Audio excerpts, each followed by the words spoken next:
Well, it's a combination of real life heroes and heroines, some secret societies that truly did exist, and fiction. And the main inspiration was based on a real woman named Elida B. Rumsey. She's the inspiration for Cadence Piper, and her story derives the entire plot of All Through the Night. Now, Elida was just a young woman who desperately wanted to serve her country, and she really felt God's calling on her life was to be a nurse.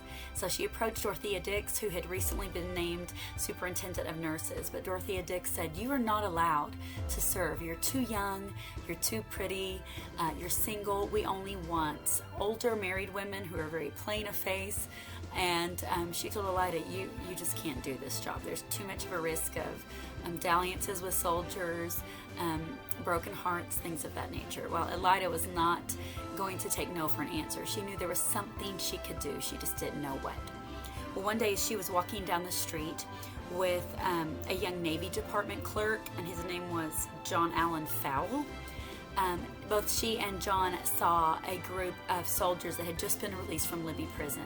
They were gaunt, emaciated, dirty, filthy. They just looked dazed and confused and so close to starvation, it made people's hearts ache. And there's an account that said that many mothers that were on the street hid their children away from these soldiers. They looked like they were in such poor condition. So John Allen Fowle told Cadence, he said, "You have such a beautiful singing voice." He had heard her sing, I guess, in parlors or events before. And he said, "Why don't you sing to lift their spirits?" So she began to sing a song. I think it may have been the Star Spangled Banner. I know in the book I wrote it was the Star Spangled Banner, but she began to sing. And immediately they stopped, and they had tears in their eyes. And some of them began to throw their tattered knapsacks down at her feet and get this rallying look in their eyes, as just defeated and emaciated as they were. The account goes that they had this spark of fire, this little ember still inside, that her singing encouraged them so much they were able to get enough grit to continue on. And that planted a seed inside of Elida's heart. She thought, there is something I can do. I know there is. So she began to offer her services to sing inside of hospitals. She would sing. She would gather book donations to take to soldiers who were recuperating, who were bored, didn't have much to do in the hospitals. She found ways to serve. And so that is where the story of Cadence Piper comes from. Interestingly enough, Elida was the very first person to ever sing the Battle Hymn of the Republic, which a lot of people say is just a general patriotic song. It was actually a rallying cry for the Union during the Civil War, and was one of Abraham Lincoln's very, very favorite songs. So, and I made sure and put that in the story. Cadence gets the chance to sing Battle Hymn of the Republic for Abraham Lincoln himself. So that was pretty cool thing. So I love Cadence's determination. I tried so much to capture Elida's spirit as I wrote the story of Cadence. Now, Cadence, her battle with her father and the approval and the people pleasing, that wasn't any of Elida's story. That actually was part of mine. Not with my father. My father and I have a wonderful relationship, but for years I struggled with people pleasing, with needing to be seen, and this search for unconditional love and conditionally minded people. It was something I battled from a young age until God transformed my walk with Him. So I took pieces of my journey and worked them into the character. Everyone wants to know about this character of Joshua Ivey. Joshua is totally fictitious. There is no historical figure that he's based on. He is just a man I created from my own imagination. And honestly, when I was in Great Britain a few years ago, it broke my heart. We were in Oxford with our group that went and toured through the country, and there was a man named Angeles, and I stopped and I spoke to him. He was disheveled and dirty. He was extremely hungry. He was begging, and I just stopped and knelt and sat with him on the street, and I asked him and gave him something to eat, and I asked him what his name was, and he told me he was Angeles. And I said, can I ask you something? How is it that you got to this place in your life? And he told me his story. And you know, a lot of the stories that we assume about people are very different than they appear. And Angeles' story has just stuck with me and kind of carved a deep place in my heart. So I thought about that when I was crafting the character of Joshua. I wanted him to have this deep place of scarring, but a deep place that didn't make him linger in victimhood, but instead drove him to want to make society better, that made him want to be a fighter for those who had grown up just like he did, a child of the streets, somebody who had been hurt and broken and told they were worthless, gutter trash, you know, but he wanted to rise above that. And God in his grace had given him a home finally in this wonderful family that had taken him in. But Joshua never forgot his beginnings and fought for children just like he had been.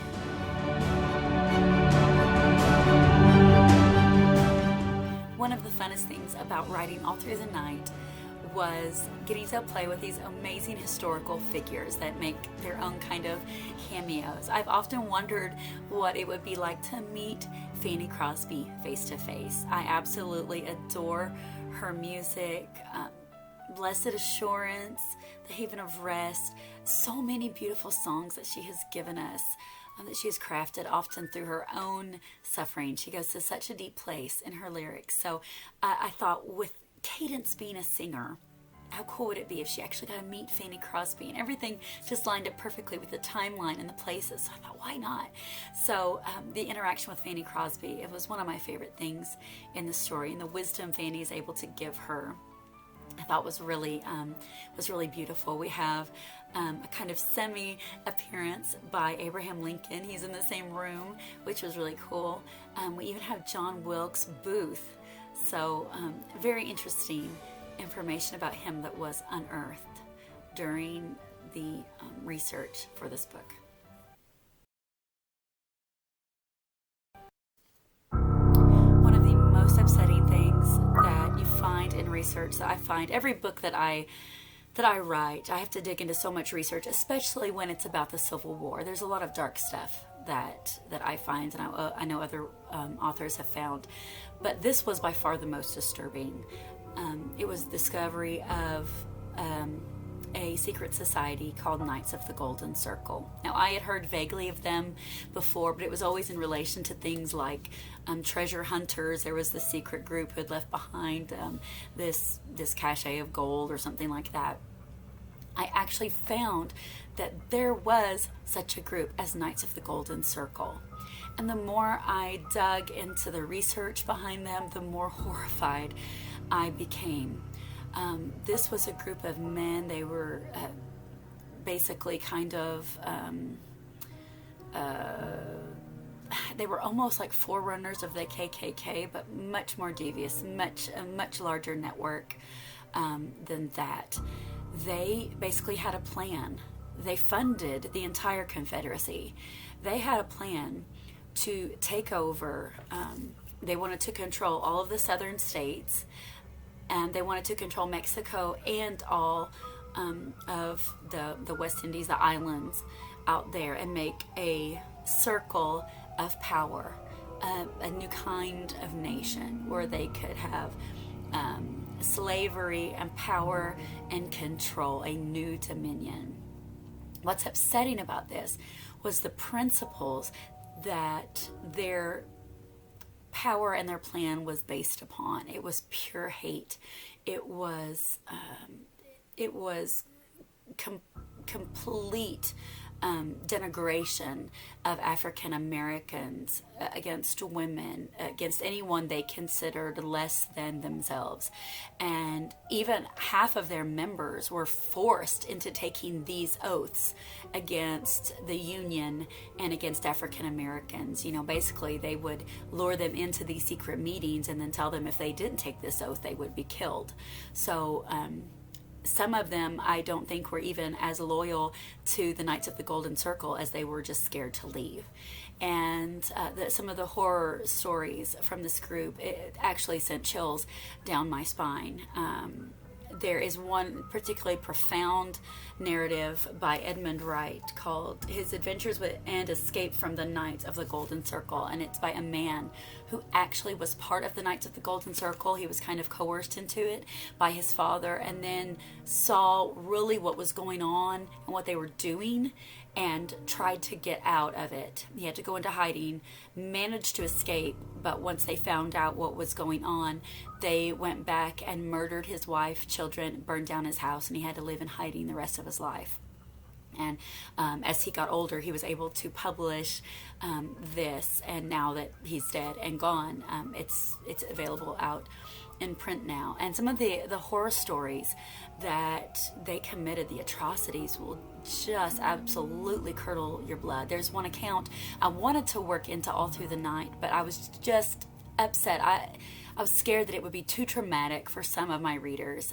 There's an account that they had killed one.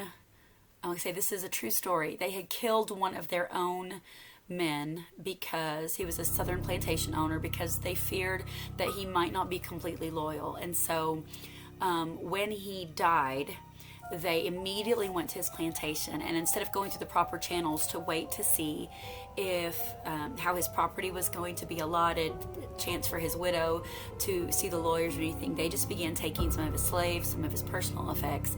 And one of the Knights of the Golden Circle grabbed one of his female slaves who was holding I think it was a 4 or 5 month old baby, and she began screaming and crying, no, please don't take me, and my baby. She was worried for her baby. And so this man ripped the baby out of her arms and just grabbed him by the ankle and smashed him against a tree stump that was nearby, and just cracked his head open, and said blood and brains went everywhere. I mean, these men were horrible. They were atrocious. And as I dug more and more and more, we talk about conspiracy theories today, and with our own government, there's so much corruption going on. It was no different than back in the Civil War times. Actual Edmund Wright and other people that worked with him to get out of the Knights of the Golden Circle were able to discover that there were actually Union commanders who were actually loyal to the Knights of the Golden Circle. So some of the Knights were actually able to get some of their own men into Union command to commit sabotage against the Union. They had a very, very large network and a huge base of money working against Abraham Lincoln and against the United States to try their best to break completely away so they could form their own government. And it's extremely fascinating, but very, very dark. And I thought, how on earth do you write something so big? Well, I knew Joshua and Cadence could never turn over a system that is that big on their own, but what they could do is show God's goodness against it. Sometimes in a book you can, not every book needs to be wrapped up with a pretty little bow, but sometimes you can show a battle that's been won, and that's what happens with Cadence and Joshua. They do win a battle against Knights of the Golden Circle. If there's one thing I hope that my readers get from All Through the Night, is that there is a God who sees them and who loves them. This story is, like I say, so much of myself and my own struggle has been penned in ink in this. I struggled so much with searching for unconditional love and conditionally minded people. I wanted so deeply to be loved, and I confuse approval with love, and the two are just polar opposites. Approval is the stamp that people give you that say you meet my standards, but love, true love, says that you're a mess, but I am crazy about you anyway. And that's the love that God gives his kids. That's the love that Joshua discovers. He doesn't have to be in this great hero to be loved by Cadence and his kids. He doesn't have to solve all of the world's problems. He can do his best to make his corner of the world better. But he's not striving for this unattainable goal because he is loved, he is treasured for exactly who he is. Cadence doesn't have to work for her father's approval because she's already found approval in the eyes of her Savior.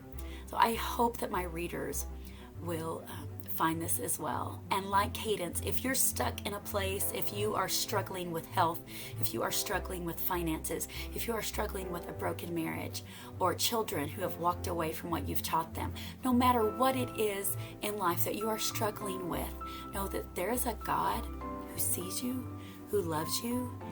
Take a deep breath. He's holding your hand. He's walking you through. Just do the next thing. He is there with you.